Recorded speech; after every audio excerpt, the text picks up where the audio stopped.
Kalau kaki mah kan masih ada sepatu. Di mata mekar kan.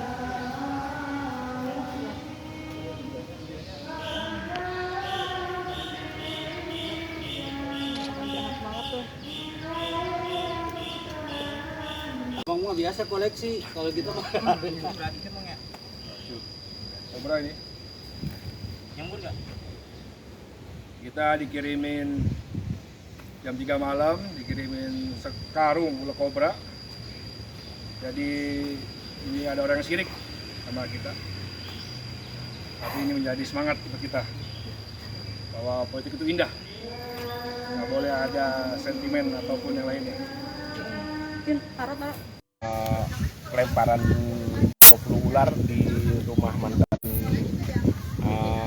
Gubernur Banten sekaligus adanya kehadiran dari para presiden Anies Baswedan, gimana Bang? Ya, saya kira ini adalah domain polisi, tetapi kalau kita merindukan, menginginkan situasi politik yang adem, ini harus ditindaklanjuti, karena bagaimanapun ini bisa dikatakan teror dan semacamnya. Makanya ini akan menjadi presiden buruk ke depan kalau tidak ditangani dengan baik. Karena pertemuan WH dan didatangi oleh Anies Baswedan ini kental dengan nuansa politik gitu. Nah, makanya ini harus segera diselesaikan, kalau tidak akan menjadi presiden buruk ke depan bahwa ada upaya-upaya teror dan semacamnya kalau tidak segera diselesaikan. Berarti ini dari kubu lawan politiknya Anies dan WH gitu, Bang? Saya tidak mengatakan itu, tetapi kita akan melihat bahwa ini ada pertemuan politik tingkat tinggi nasional, katakanlah seperti itu. Ada orang yang digadang-gadang sebagai calon presiden, ada orang yang digadang-gadang juga ingin menjadi calon gubernur Banten, melakukan pertemuan, tetapi ada indikasi atau ular yang dikirimkan, katakanlah seperti itu. Makanya ini harus segera diselesaikan oleh pihak yang berwajib, karena kalau tidak ini bisa dikatakan sebagai teror politik. Makanya polisi harus segera mengungkap motif apa sebenarnya yang terjadi. Tapi kalau ngelihat dari jumlah itu hal-hal biasa atau justru berat gitu, Bang? Nah, saya kira sebenarnya kalau saya saya lebih melihat ada kayak sebab akibat. Karena bagaimanapun Anies ini safari kemana-mana, ini kan sebenarnya belum masuk tahapan pemilu. Itu yang pertama. Nah, kalau kita bisa melihat sebenarnya, ya Bawaslu tidak bisa menindak sebenarnya. Karena memang tidak ada aturannya. Tetapi ketika mereka bertemu, ini nuansa politiknya kental. Nah, saya kira ini akan menimbulkan atau membuat efek negatif kepada mungkin lawan politiknya, itu jelas saya kira.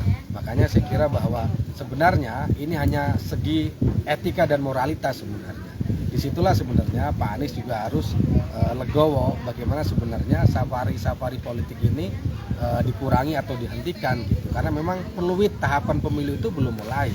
Nah, akhirnya yang terjadi ya dalam tanda kutip ada upaya-upaya yang orang tidak puas seperti ini.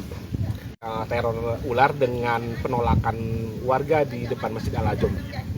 Nah, saya kira saya tidak bisa mengatakan seperti itu, tetapi ini adalah momentum politik. Ini adalah tahun politik. Kepanasan suhu politik ini saya kira menurut saya sudah mulai ada trigger-trigger yang memulai begitu. Nah, ini adalah domainnya para pemangku kepentingan dalam hal penegakan hukum begitu. Tetapi juga di sisi lain para aktor politik juga harus mengerem dirinya sendiri begitu loh.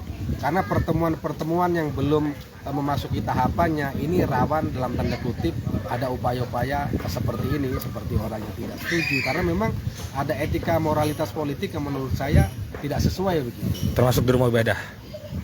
Ya, saya kira itulah yang terjadi hari ini, kita bisa katakan seperti itu.